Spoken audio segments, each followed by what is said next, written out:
പുതിയൊരു വീഡിയോയിലേക്ക് എല്ലാവർക്കും സ്വാഗതം. ഇന്ന് നമ്മൾ തയ്യാറാക്കാൻ പോകുന്നത് നല്ലൊരു പലഹാരമാണ്. അതിനായിട്ട് ഒരൽപ്പം വെല്ലം ചീകി എടുത്തിട്ടുണ്ട്, ഒരൽപ്പം ഗോതമ്പ് പൊടി, അവില്, തേങ്ങ തിരുമിയത്, ചെറിയൊരു കഷ്ണം മധുരക്കിഴങ്ങ് പുഴുങ്ങിയെടുത്തത്. ഇനി ഇത് തയ്യാറാക്കുവാനായിട്ട് ഒരു ബൗൾ എടുത്തതിന് ശേഷം അതിലേക്ക് ഈ മധുരക്കിഴങ്ങ് ഇട്ട് കൊടുക്കാം. എന്നിട്ട് ഇത് നന്നായിട്ടൊന്ന് ഉടച്ചെടുക്കണം. ഉടച്ചെടുക്കുക. മധുരക്കിഴങ്ങ് നമ്മൾ ഉടച്ചെടുത്തിട്ടുണ്ട്. ഇനി ഇതിലേക്ക് ഗോതമ്പ് പൊടി ഇട്ട് കൊടുക്കാം. ഒരല്പം മതി. അല്പം വെള്ളം. നന്നായി ഒന്ന് മിക്സ് ചെയ്തെടുക്കാം. നന്നായി ഒന്ന് മിക്സ് ചെയ്തെടുത്തിട്ടുണ്ട്. ഇനി ഇതിലേക്ക് ഒരല്പം ഉപ്പ് കൂടി ചേർത്ത് കൊടുക്കാം. ഒരല്പം ചേർത്ത് കൊടുത്താൽ മതി. നന്നായി ഒന്ന് മിക്സ് ചെയ്യാം.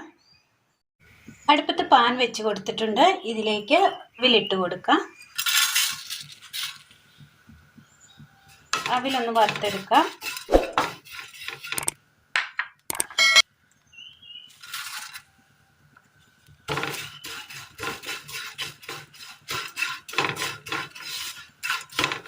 നന്നായിട്ടൊന്ന് ക്രിസ്പി ആയിട്ട് വന്നിട്ടുണ്ട്. ഇനി ഇതിലേക്ക്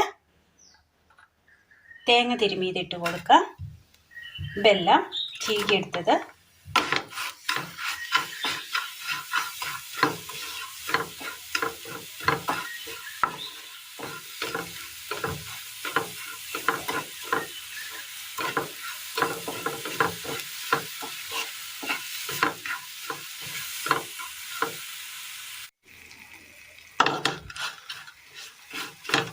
വെള്ളം ഒന്ന് ഉരുകി വരുന്ന നേരം ഇതിലേക്ക് ഒരു ചെറിയൊരു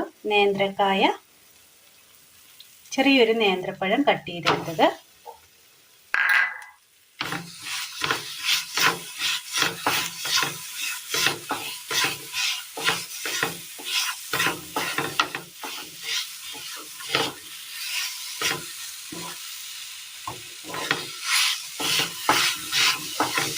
നന്നായി ഒന്ന് വേവിച്ചൊന്ന് ഉടച്ചെടുക്കണം.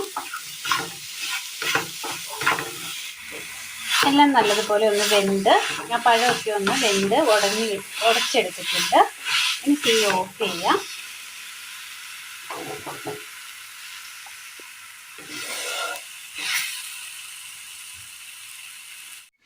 മാവ് നമ്മൾ നന്നായി ഒന്ന് ഉരുട്ടിയെടുത്തിട്ടുണ്ട്. ഇനി ഇത് നടുവൊന്ന് കുഴിച്ചെടുത്തതിന് ശേഷം ഇതിനകത്തേക്ക് ആ സീഡ്സ് ഒന്ന് വെച്ച് കൊടുക്കണം. നടുവൊന്ന് നന്നായി ഒന്ന് കുഴിച്ചെടുത്തിട്ടുണ്ട്. ഇനി ഇതിലേക്ക് സ്വീറ്റ്സ് വെച്ച് കൊടുക്കാം. സ്വീറ്റ്സ് നല്ലതുപോലെ അകത്ത് വെച്ച് കൊടുത്തിട്ടുണ്ട്. ഇനി ഇതൊന്ന് കവർ ചെയ്തെടുക്കാം. ഈ പാത്രത്തിൽ ഒരല്പം വെള്ളം തിളയ്ക്കാൻ വെച്ച് കൊടുത്തിരുന്നു. ഇനി ഇതിലേക്ക് ഇത് ഓരോന്നായിട്ട് വെച്ച് കൊടുക്കാം.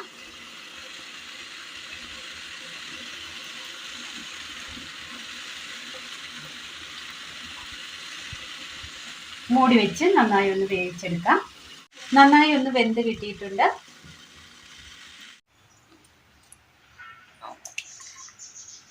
അങ്ങനെ നല്ല ടേസ്റ്റിയായ നല്ലൊരു സ്നാക്സ് ആണ്. എല്ലാവർക്കും ചെയ്ത് നോക്കാവുന്നതാണ്. ഹെൽത്തിയാണ്, വളരെ സോഫ്റ്റാണ്, നല്ല സോഫ്റ്റാണ്. എല്ലാവർക്കും 4 മണി ചായക്കൊപ്പം കഴിക്കാൻ പറ്റിയ നല്ല സിമ്പിളായ നല്ലൊരു റെസിപ്പിയാണ്. എല്ലാവരും ഒന്ന് ചെയ്ത് നോക്കണം. വീഡിയോയെക്കുറിച്ചുള്ള അഭിപ്രായങ്ങൾ കമൻറ്റ് ബോക്സിൽ അറിയിക്കുവാൻ മറക്കരുത്. അപ്പോൾ ഇന്നത്തെ വീഡിയോ എല്ലാവർക്കും ഇഷ്ടമായി എന്ന് വിചാരിക്കുന്നു. വീഡിയോ ഇഷ്ടമായ ഒന്ന് ലൈക്ക് ചെയ്യാനും ഷെയർ ചെയ്യാനും സബ്സ്ക്രൈബ് ചെയ്യാനും മറക്കരുത്. പ്രിയ കൂട്ടുകാരിലേക്ക് ഒന്ന് ഷെയർ ചെയ്തയക്കുകയും വേണേ. താങ്ക്